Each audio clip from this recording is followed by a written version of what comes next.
இந்த விசைப்பலகையில் இருக்கிற செயல்பாட்டு பொத்தானுகளில் F1லேருந்து F5 வரைக்கும் ஏற்கனவே பார்த்துருந்தோம். இப்போ F6லேருந்து 12 வரைக்கும் பார்த்துருவோம். F6 அழுத்தும் பொழுது முகவரியை மாற்றக்கு எதுவாக அட்ரஸ் பார் அப்படிங்கிற முகவரி பட்டைக்கு கூட்டிட்டு போகும். F7 உலாவியில் அழுத்தும் பொழுது கேரட் ப்ரௌசிங் எனேபிள் பண்ணும். அதாவது பக்கங்களை நகர்த்தறக்கு சுட்டியை பயன்படுத்துறதுக்கு பதிவாக விசைப்பலகையில் இருக்கிற அம்புக்குறிகளை பயன்படுத்தியே பக்கங்களை நகர்த்திக்க முடியும். இதே F7 ஒரு வேர்ட் டாக்குமெண்ட்ல பயன்படுத்தும் பொழுது அது ஸ்பெல் செக்கரை எனேபிள் பண்ணும். அடுத்து F8 ஆனது கணினி தொடக்கத்தில் இருக்கும் பொழுது சேவ் பூட் ஆப்ஷனை எனேபிள் பண்ணும்.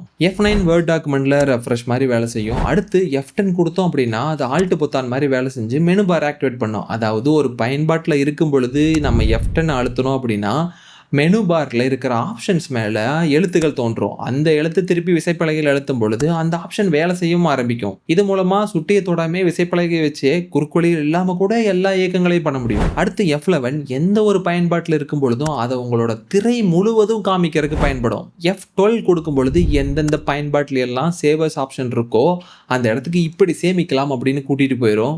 அதுவே உலாவிலே F12 கொடுக்கும் பொழுது இன்ஸ்பெக்ட் அப்படிங்கிற ஆய்வை காமிக்கும். இந்த செயல்பாட்டு புத்தாணல்களில் உங்களுக்கு எந்த செயல்பாடு பயன்படும் அப்படிங்கிறத கருத்து பட்டியல சொல்லிட்டு கண்டிப்பாக எங்களை பின்தொடருங்கள்.